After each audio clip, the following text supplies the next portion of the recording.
The Yukon Territory's southern boundary.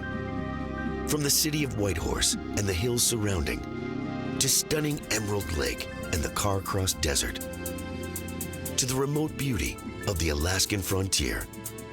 A fall harvest in the Yukon wilderness. One of the things that's really cool about Whitehorse is that the city plants edible bushes. A sanctuary for Yukon wildlife. It is really nice to get these animals and be able to help them get back on their feet and be released back into the wild. And finding inspiration at the edge of Canada. Well, you just see the view out here, and the light can be very, very inspiring. Now, we reveal the secrets of Canada's northern boundary. More than 160,000 kilometers of Arctic frontier. Canada, over the edge.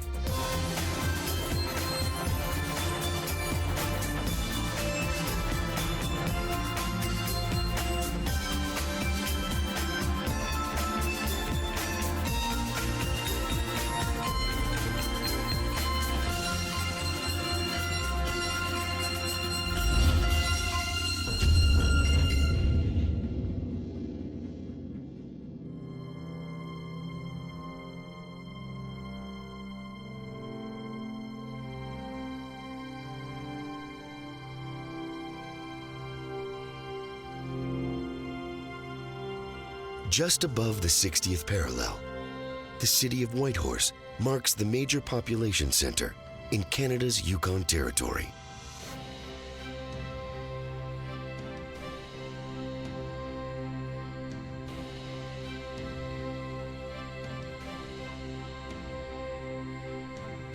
Established in 1898 during the Klondike Gold Rush, Whitehorse quickly grew and was named the Yukon's capital in 1953.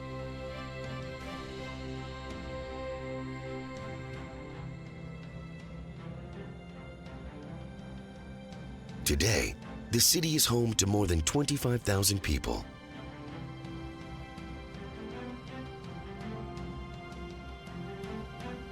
But Whitehorse is also known for its remote beauty, surrounded by mountains and pristine lakes.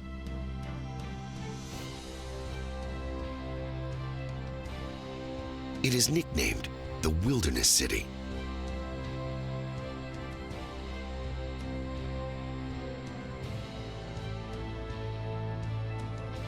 And despite its latitude, Whitehorse enjoys warm summer months, with temperatures regularly rising above 20 degrees Celsius and days featuring more than 20 hours of sunlight. It is a unique geography that has made Whitehorse an unlikely destination for local food gatherers. A trend that is spreading rapidly throughout the southern Yukon.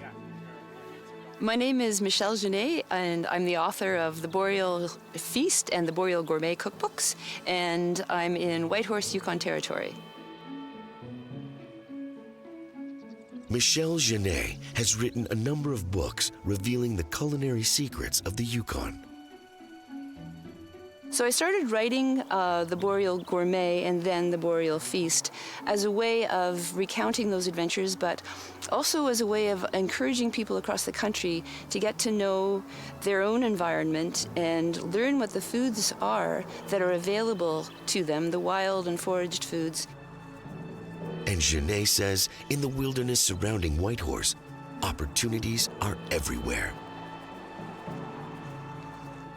Just off Whitehorse's main road, she begins a survey of what she calls her trap line. But she hasn't even made it to the woods before she reaches her first stop. One of the things that's really cool about Whitehorse is that the city plants edible bushes, bushes with edible berries all over the city in public spaces, and this is one of them. We're right by the highway, and here we have black currants. Ripe black currants. And there are a lot of people who haven't cottoned on to this yet, so a friend of mine and I, every season, come out and get up fairly early in the morning so no one sees us, and we pick the berries. This is my source for black currants, so keep it under your hat. Next, just off the road, she discovers a favorite of Yukon animals and humans alike. These are soap berries. They are a very important berry in First Nations history and also a very important berry for bears. It's an interesting berry because it is what people make Indian ice cream with. It's not First Nations ice cream, it's Indian ice cream. And it's considered a great treat. It's a bit of an acquired taste. I used to think that soap berries were impossibly bitter, but as time has gone on and I've eaten more and more of them, I really enjoy the flavor of them right off the bush. They're lovely. There's a little kick, a little bitter kick at the end that really kind of lets you know that you're alive. It's great. Finally, on a slightly more remote island, Michelle Genet reveals a gem for Whitehorse food gatherers. We're still in downtown Whitehorse, but we've moved to Bertlaw Park, which is an island in the middle of the Yukon River. And so the Yukon River is flowing beside us on either side. It's just over there and it's just right there. And this little park is a paradise of berries and plants, and it's where we all come every year to pick raspberries, among other things. But at the moment, I'm standing beside this beautiful little clump of fireweed. Fireweed, of course, is the Yukon's territorial flower. It's our emblem. And it's a really cool flower that blooms essentially from the bottom up. So this portion of the flower is in bloom. Gradually, over time, these little bits will come into bloom, and when it's fully in bloom, you know that summer is on its way out. So it's both a happy thing and a sad thing. But Genet says fireweed is more than a symbol. It's an excellent garnish or ingredient for local jellies and salads. They're really yummy. They have a nice, very subtle, very elusive, flowery, floral taste that really I can't describe any other way. It's just floral. And Genet is not alone in her passion. The local food industry in the southern Yukon seems to know no limits. In Whitehorse, the place that this all comes together, every Thursday is the Fireweed Community Market, where a number of the producers come in from their farms and sell their wares to the public. And it's a great scene. It's a great community scene. And today, the mood is extra special. Chefs and food lovers alike have gathered for the Yukon Culinary Festival. So we're just going to go over to this little spot and get some cheese. Hi, Susan. Hello. How are you doing? Good, thank you. Good. How are you? I'm good. I've come to talk about cheese. Oh, lovely. Yeah. All right. Partly because Chev is so good with fireweed jelly. Oh, yes. And the fireweed is in season now, and I just picked a whack of blossoms. Good for you. Yeah, so I'm going to make some jelly. It's a meeting of Yukon culinary talent.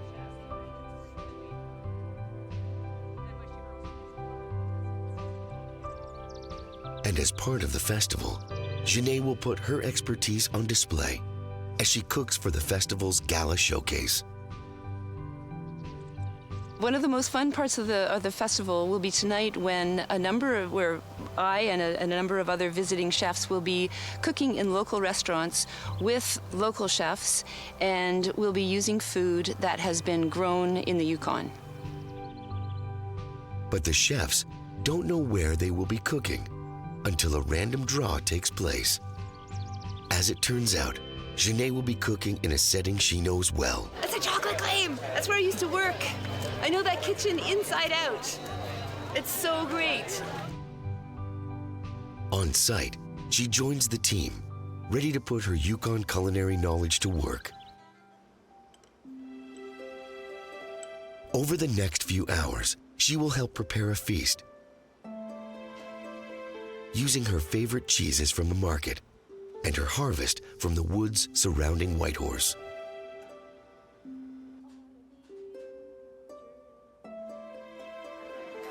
My contribution to the salad is a fireweed flower.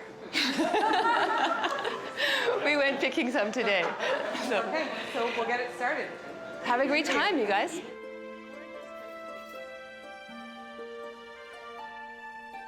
For Michelle Genet, gala dinners are a fun way to showcase the best the Yukon has to offer. But she says the true riches of the North can be best experienced in the comforts of home. I grew up in a family where food was really important. It was the thing around which we gathered and around which we told stories and laughed long into the night. And food for me has remained that way. And I think it's one of the most important ways of bringing people together. And when you bring people together over some really delicious local food, you also feel totally grounded in the place that you are, the place that you're from. So you're celebrating with your friends, but you're also celebrating the food that provides the excuse for getting together.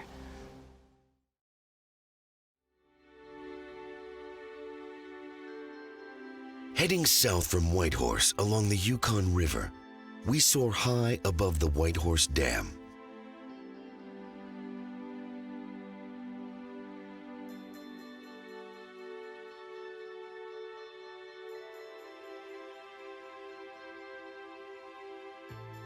The dream of a hydroelectric project for Whitehorse stretches back more than a century.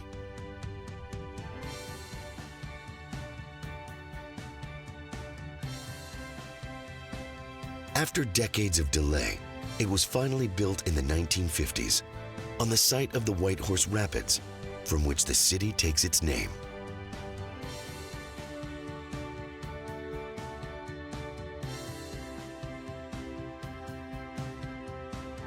Beyond the dam, we follow the contours of Miles Canyon. Miles Canyon is adored by locals and tourists alike, featuring 15-meter-high basalt walls that stretch for kilometers.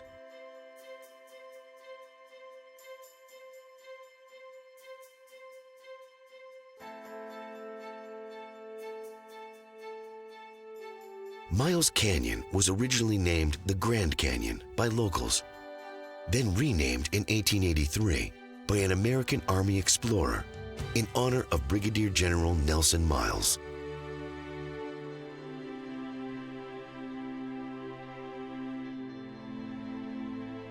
It is spectacular scenery, jagged canyon walls etched by the flow of the Yukon River over millions of years.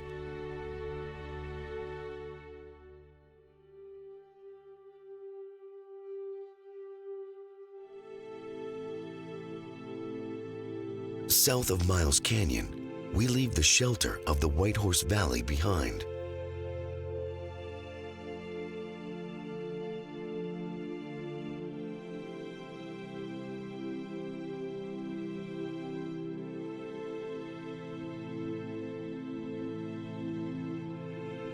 All around the city, peaks like Grey Mountain, Golden Horn Mountain, and Lorne Mountain can be seen.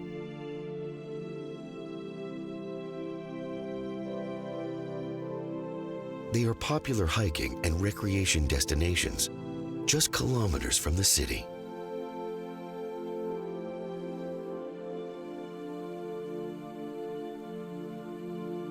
Further, we soar above the upper edge of Grey Ridge, just west of the Klondike Highway.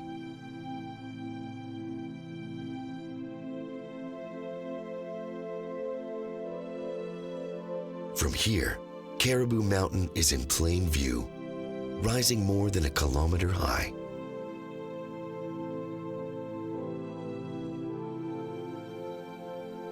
And Grey Ridge leads to one of the most photographed wonders in the southern Yukon, Emerald Lake.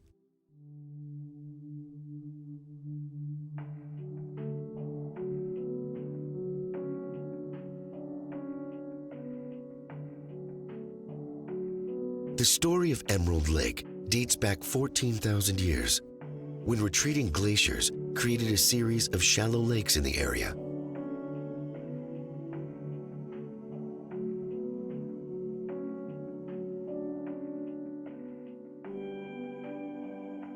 Those glaciers also deposited limestone gravel from the surrounding hills onto the valley floors below.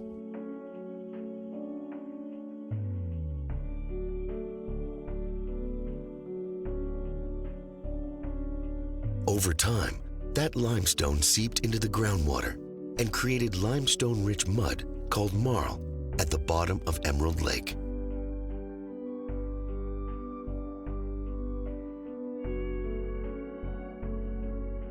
Emerald Lake's famous blue-green color is the result of sunlight reflecting off that mud.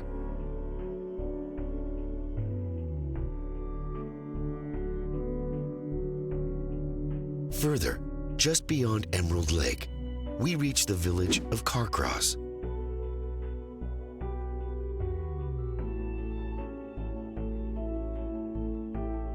Carcross, originally known as Caribou Crossing, has been home to the Tlingit and Tagish First Nations for more than 4,000 years.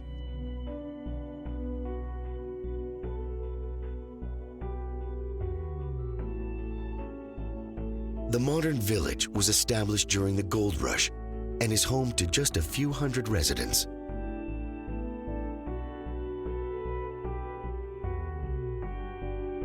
It is a popular tourist destination, home to a hotel, railway station, and what some have described as the world's smallest desert.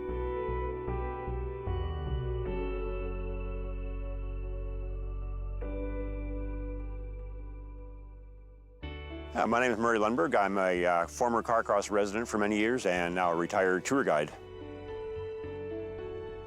While many associate the Yukon with ice-covered mountains, Murray Lundberg says the terrain in the southern Yukon can actually be quite dry.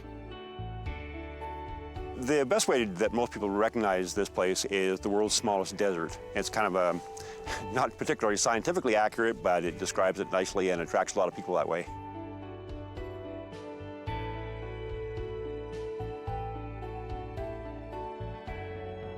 It's extremely dry, which surprises a lot of people. Most people figure we're in the Yukon Territory, there's got to be, we're buried in snow in the winter, but that's actually not true. We'll get an accumulation of, maybe this much over the course of the winter, and over the course of the year, maybe 10 inches of precipitation in total, so very dry.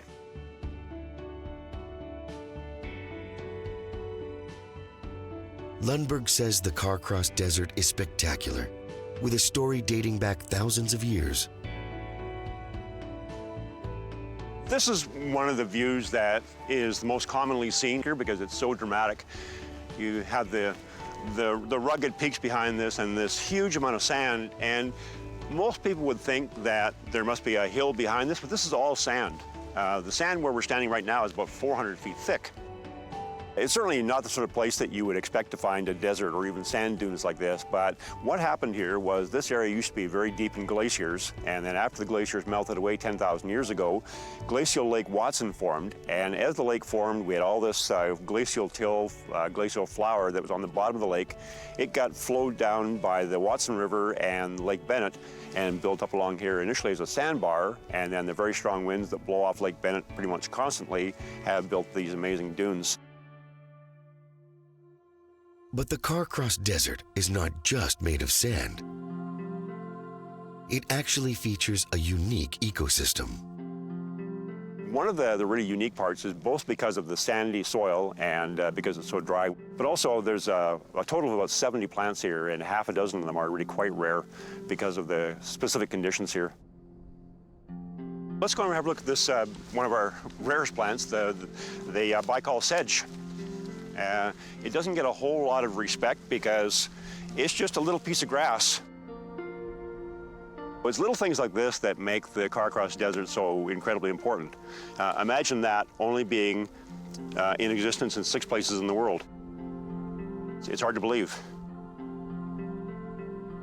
Further from the road, more plant life is revealed. Now, this is the second of our rare plants here, our particularly rare plants, the Yukon lupin. Again, it doesn't look like much without flowers on it, but this is what it looks like. Just a bit smaller than the regular lupin. And again, because of the dryness and the sandy soil, it's pretty distinctive here. There's very few places in the world where this exists. Finally, From the top of the desert, Lundberg shows us an amazing view and reveals this desert is continuing to grow. Okay, and this is the view that a few of us come up here for. You don't see people up here very often, but an amazing view up here looking across Lake Bennett where the sand caused the system in the first place. And then looking over the back end, you can see where the sand goes and is burying this forest.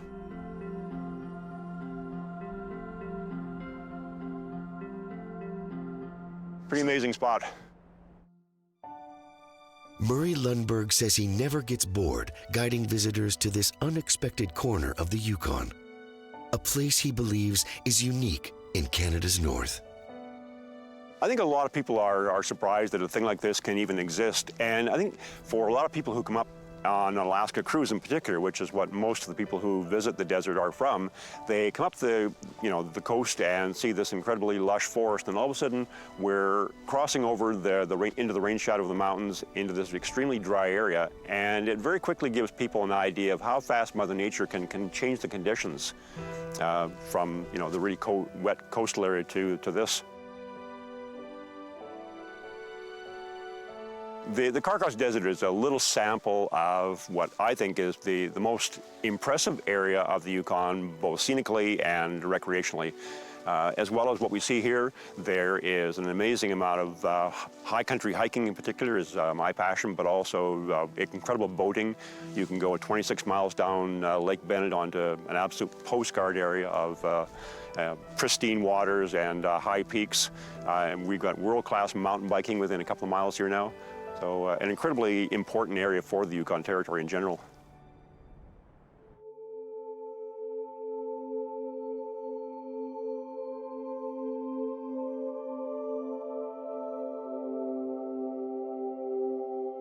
"10 kilometers south of Carcross and to the west, we reach a northern geographic boundary.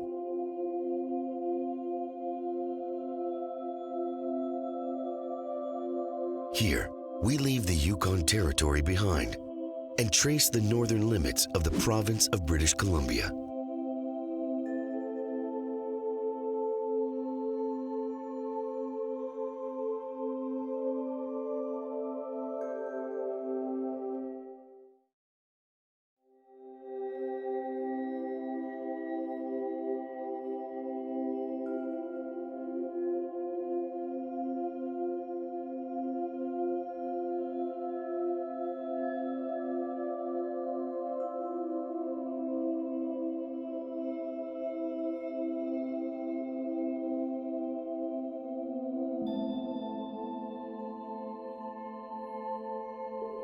Like the Yukon, northern British Columbia is a vast open expanse, often featuring more than 100 kilometers of wilderness between communities.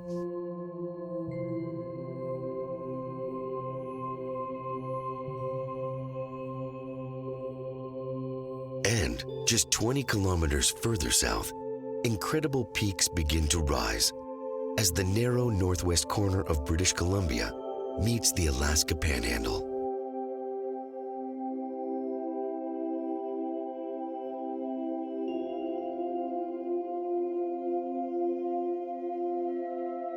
Here, above America, the coast mountains stretch for kilometers, with the Gulf of Alaska and the Pacific Ocean just beyond.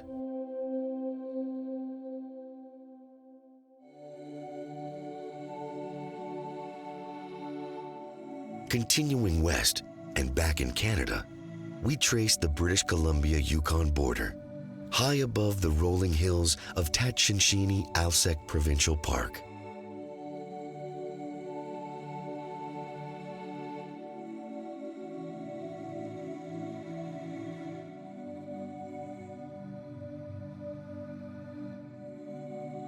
Tatchenshini-Alsek Provincial Park is massive, measuring 1 million hectares of northern wilderness.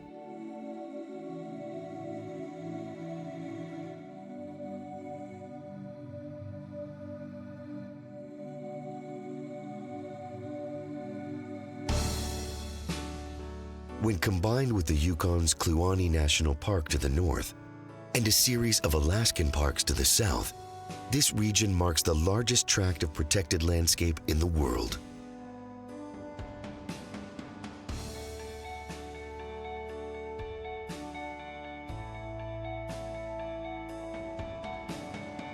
From high above the BC Yukon portion of the park, we experience one of the most magnificent river systems on Earth, as well as unique plant communities and incredible wildlife.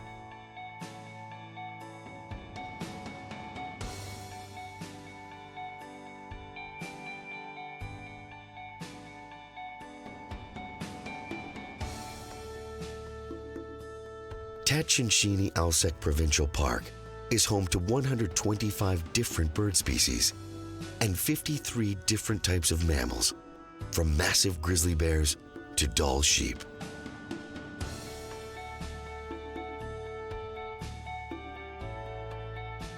It is an animal population that is often hard to spot in the wild, but one that can be experienced by all at Northern Canada's best-known wildlife facility. Well, my name is Maya Halak, and I'm the wildlife curator at the Yukon Wildlife Preserve. The wildlife that lives in the Yukon is the northern wildlife, right? They have to be adapted to our climate, because even though we have beautiful geography, we have very harsh northern climate here, and it gets quite cold in the winter.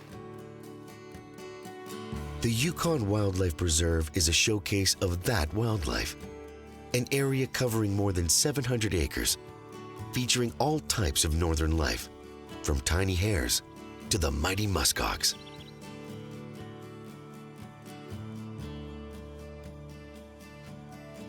One small but crucial corner of the facility is even devoted to orphaned and injured animals.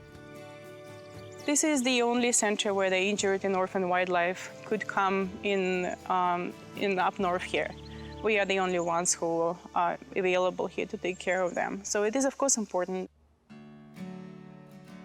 Inside, animal care assistant Anna Jacobson reveals a high-tech operation, from examining areas to incubators for eggs that will later be fed to larger injured animals. So this is the exam room in the rehab center. So this is where we have our large animal incubators and our small animal incubators.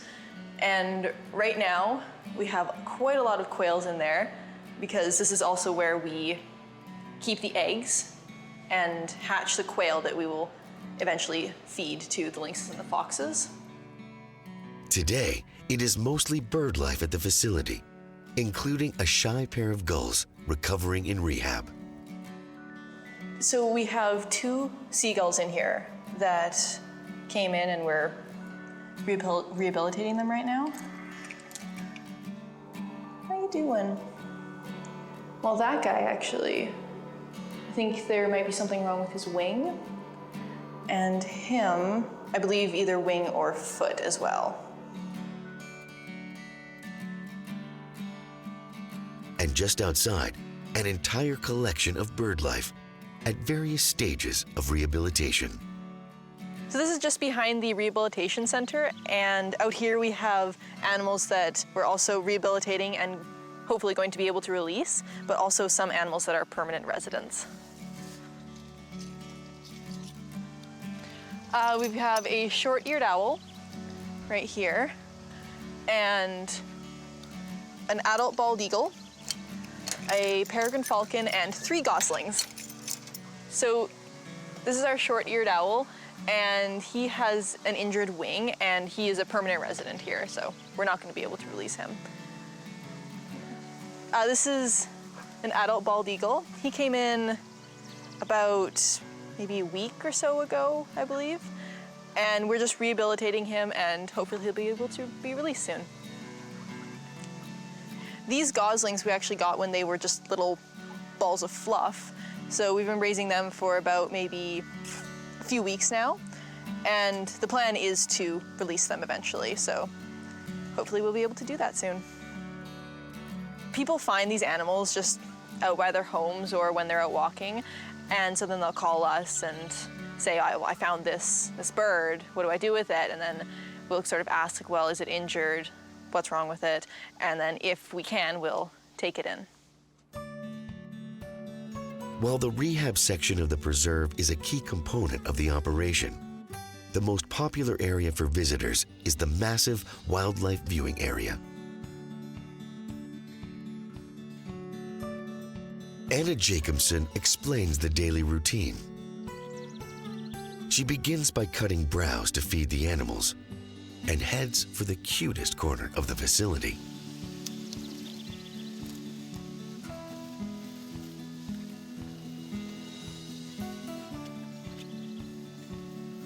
So one of the animals that we have here are snowshoe hares, and right now I'm just going to be feeding them apples, carrots, and browse, and giving them fresh water, and then collecting all the sticks in there that they already ate the leaves off of. Next, one of the most popular attractions on the tour are the sheep.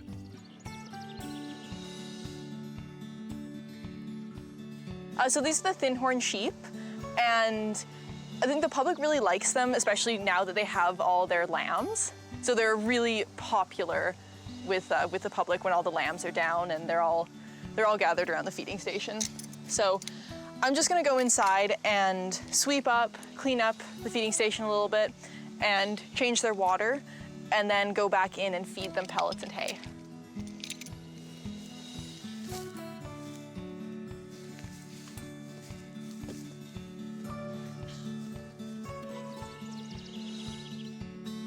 Finally, Jacobson replenishes the musk ox's water supply and gives them browse of their own.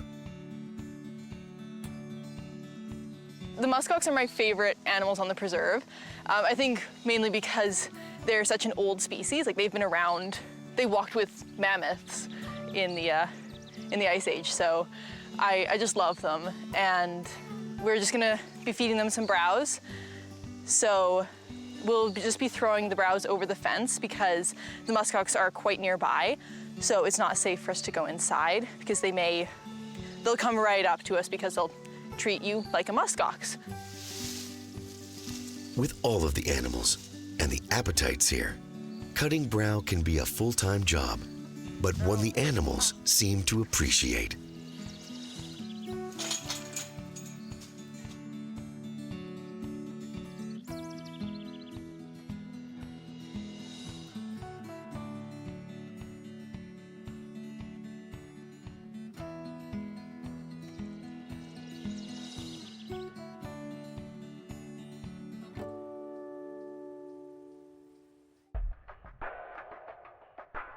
For more than 10 years, the Yukon Wildlife Preserve has been enjoyed by tourists, scientists, and youth from the area. We have very many students, pretty much every grade in our schools that come to the preserve some point of the year, and they run through some sort of educational program, whether it be a grade 4, they study habitats, or they're going to be a breeding and reproduction courses for the older grades. We also have kids camps in the summer, and everyone's so fascinated to come here and learn about animals, the environment, and other things that surround us. And for Maria Halleck and Anna Jacobson, the Yukon Wildlife Preserve has become a second home.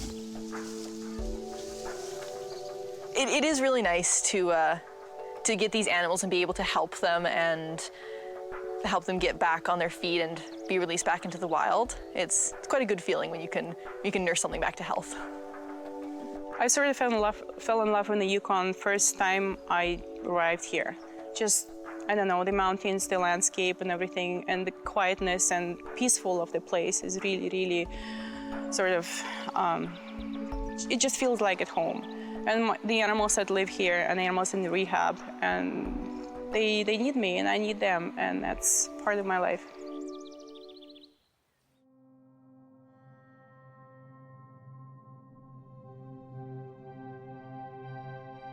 Heading north from the BC-Yukon boundary, spectacular northern landscape lines the horizon on approach to the waters of Desdiash Lake.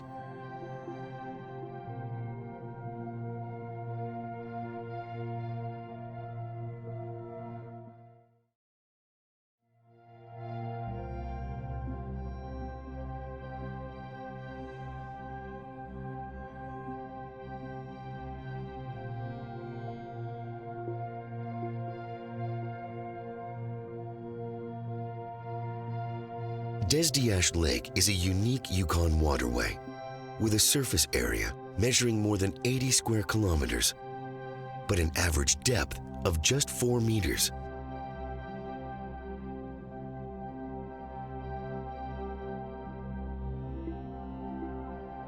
The lake is also warm, climbing to 18 degrees Celsius in the summer months.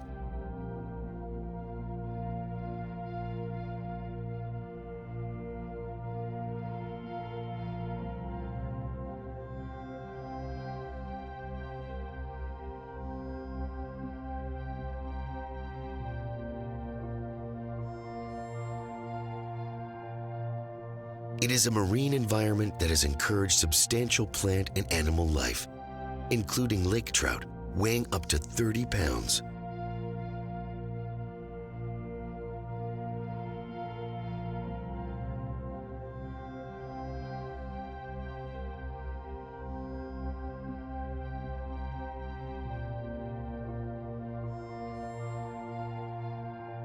And the lake offers more spectacular scenery.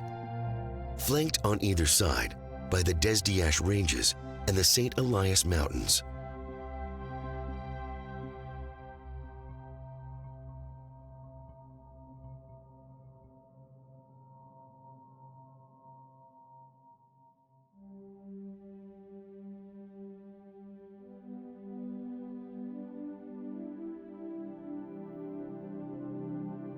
Just west of Desdiash Lake, the Haines Highway leads north from Haines, Alaska, into British Columbia and the Yukon, en route to the village of Haines Junction.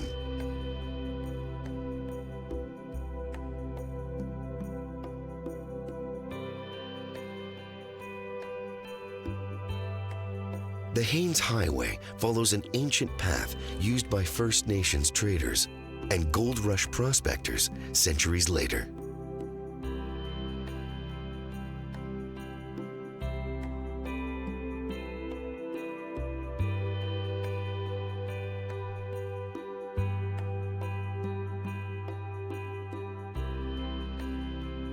Measuring 244 kilometers in length, it is considered one of the most scenic drives in North America, passing by rivers, valleys, and the eastern edge of Kluane National Park.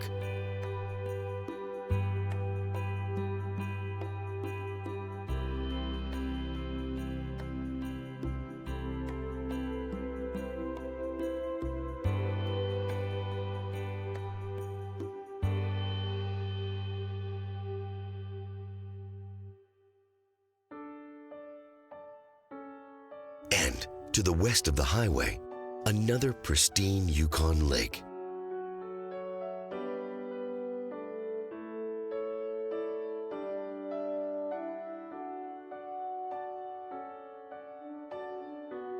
Kathleen Lake is located just inside the eastern boundary of Kluane National Park.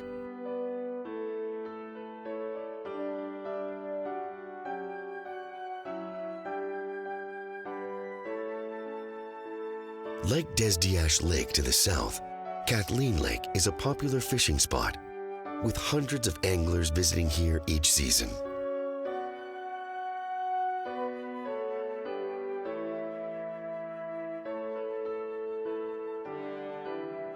But Kathleen Lake is also a destination for adventure seekers, featuring the Kokanee Trail Boardwalk lining the lake, and the more challenging trail to King's Throne, a 5-kilometer ascent to one of the Yukon's most amazing look-off points.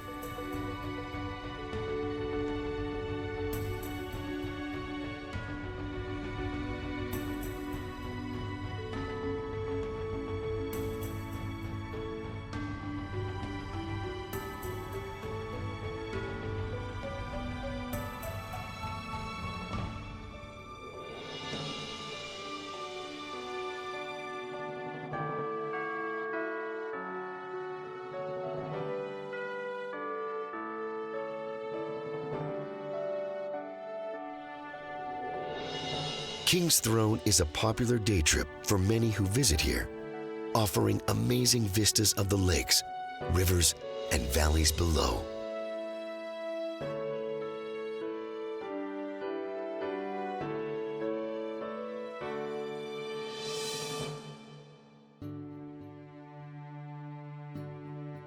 20 kilometers northwest of Kathleen Lake, the village of Haines Junction is one of the few communities in the southern Yukon.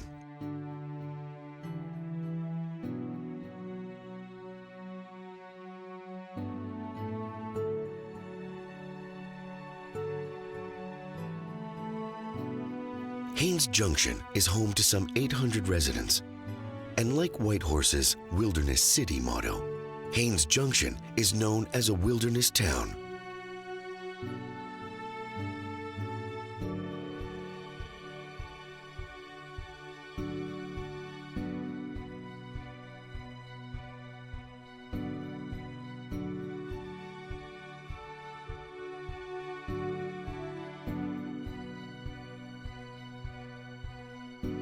Locals say it is called a junction for many reasons, as the intersection of the Haines Highway and the Alaska Highway, a unique access point to stunning wilderness, and even as a place of inspiration, connecting people to the land.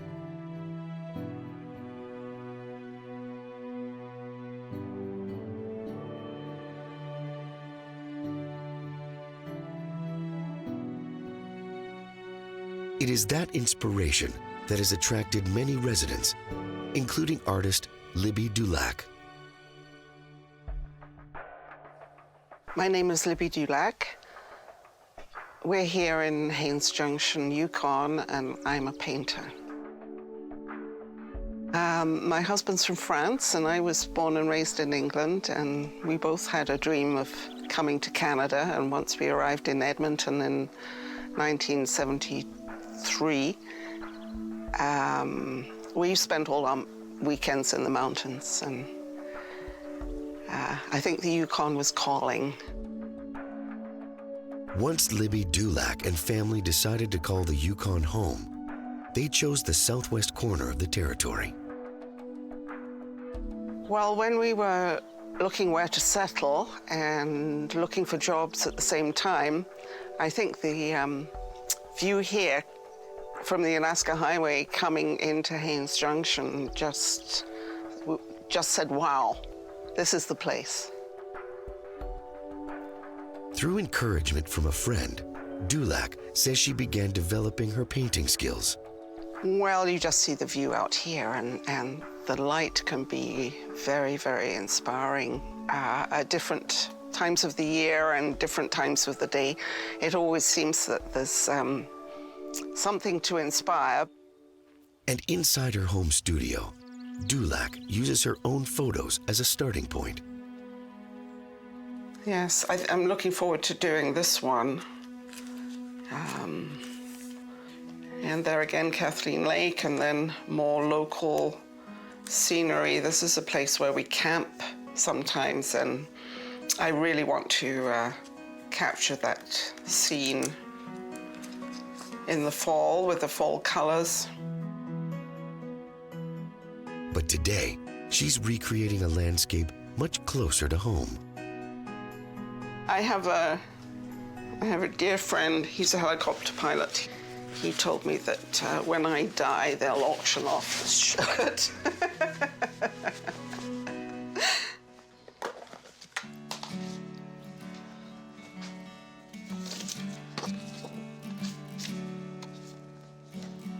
If you turned around, you'd see this same view, but it's all green today, and the pond has some weeds on it, so it doesn't look as pretty. That's a fall picture with beautiful light that I took the photo of course. And so now I'm working from this photo for the canvas. And because I feel it's just already so beautiful, I want to try and capture it as much as I can. This is our front yard. And seeing as our last name is Dulac, friends call it Lac Dulac.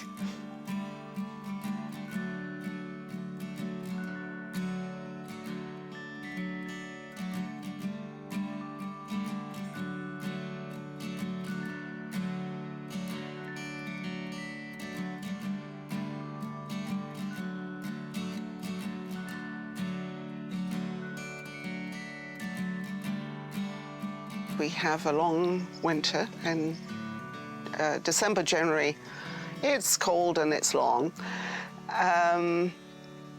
But it's very beautiful here in the winter too. And then spring happens in about 2 weeks, and we've got full summer like we do now. And autumn colors are beautiful too. So all inspiration, different seasons for painting.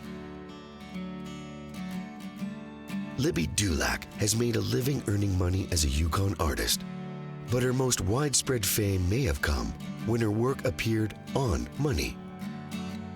And here the Carcross Glacial, which is the very famous one that divides here and is really quite, gives itself to a really good design. I was fortunate enough to win some years ago a coin competition for the Royal Canadian Mint, and it's this Carcross Glacial is on the coin.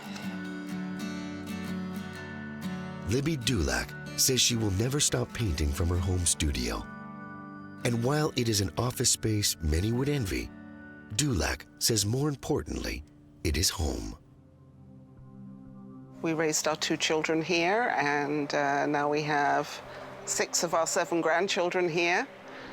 And the inspiration of the mountains and the country here has been wonderful for me. It's our life, it's our love, it's the beauty of the place, the peaceful surroundings, and it's just here for us, and we feel truly blessed to live in this beautiful place.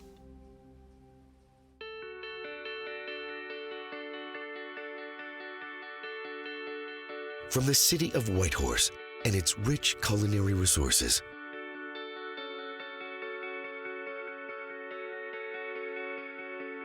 to the geographic wonders of Carcross and the region surrounding,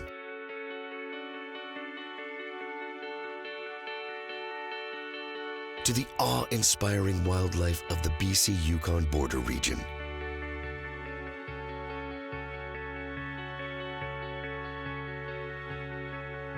The Yukon's southern frontier is a mix of timeless communities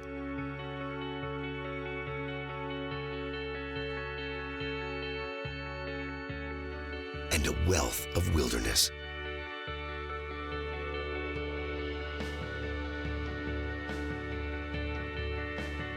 It is a boundary steeped in history and tradition.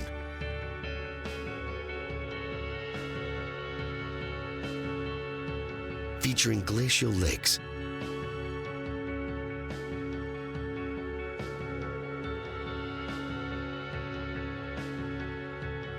soaring peaks,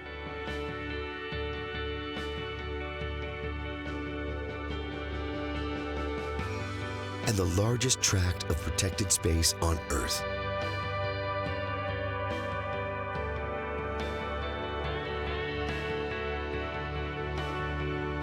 A frontier marked by isolated beauty,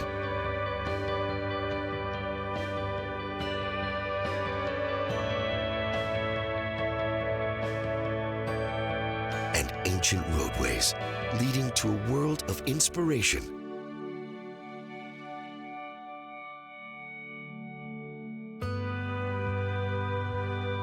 Here on the edge of Canada.